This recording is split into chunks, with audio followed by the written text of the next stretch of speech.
అందరికీ నమస్కారం. Welcome back to our channel. తెలంగాణలో రైతు భరోసా నిధులకు సంబంధించి ఈ యొక్క సగం మాత్రమే నెరవేర్చినట్లయితే తెలుస్తున్నమాట. అంటే ఏవైతే మనకి యొక్క పెండింగ్ ఫండ్స్ ఉన్నాయో ఈ యొక్క నేపథ్యంలో చూసుకున్నట్టయితే మనకి యొక్క ఫండ్స్కి సంబంధించి కూడా ఎప్పుడు మరి క్లియర్ చేయబోతున్నారు అనే వివరాలు కానివ్వచ్చు.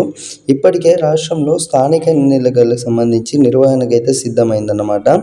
ఎస్ఈసి అలాగే టీజీ రాష్ట్రంలో ఇప్పటికే మనకి యొక్క ఎన్నికల కోడ్ కూడా ఈ యొక్క చూసుకున్నట్టయితే ఉందన్నమాట. రాష్ట్రంలో స్థానిక ఎన్నికల నిర్వహణకు ఎస్ఈసి సిద్ధమైంది.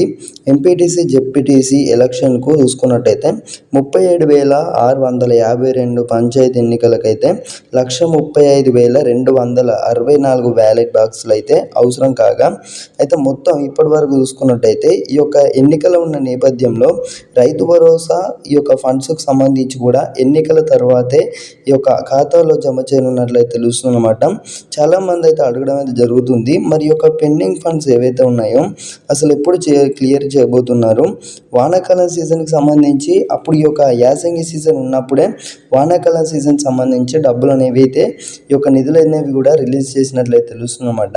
మరి ఈ యొక్క యాసంగి ఫండ్స్ ఏవైతే ఉన్నాయో మరి వానాకాలంలో కలిపిర్రా అంటే అది లేదన్నమాట. ఈ యొక్క పంచాయతీ ఎన్నికలు కూడా ఉన్న నేపథ్యంలో ఎన్నికల కోడ్ అనేది కూడా ఉంది ఇప్పుడు. సో ఇక నేపథ్యంలో ఏ యొక్క స్కీమ్ అనేది కూడా అమలు చేయరాదన్నమాట. అమలు చేయరు కూడా, ఎందుకంటే ఎన్నికల కోడ్ ఉందన్నమాట. సో మరి మహిళలకు 2,500 రూపాయలు ఇస్తా అన్నారు కదా, మరి దానిపై కూడా మనకి ఎలాంటి క్లారిటీ కూడా లేదు. కేబినెట్లో మాట్లాడినప్పటికీ మనకి ఈ యొక్క రాష్ట్రంలో ఎన్నికలకు ముందే అమలు చేస్తామనేది చెప్పడం జరిగింది. సో మనం చూసుకున్నట్టయితే చాలా వరకు అయితే నిర్లక్ష్యం చేస్తున్నారన్నమాట ప్రభుత్వం కూడా. రైతు భరోసా డబ్బులకు సంబంధించి ఇప్పటి వరకు మీకు పడ్డాయా లేదా ప్రతి ఒక్కరైతే తెలియజేయగలరు. మొదటిసారిగా మన ఛానల్ని చూస్తున్నారైతే తప్పకుండా సబ్స్క్రైబ్ అయితే చేసుకోండి.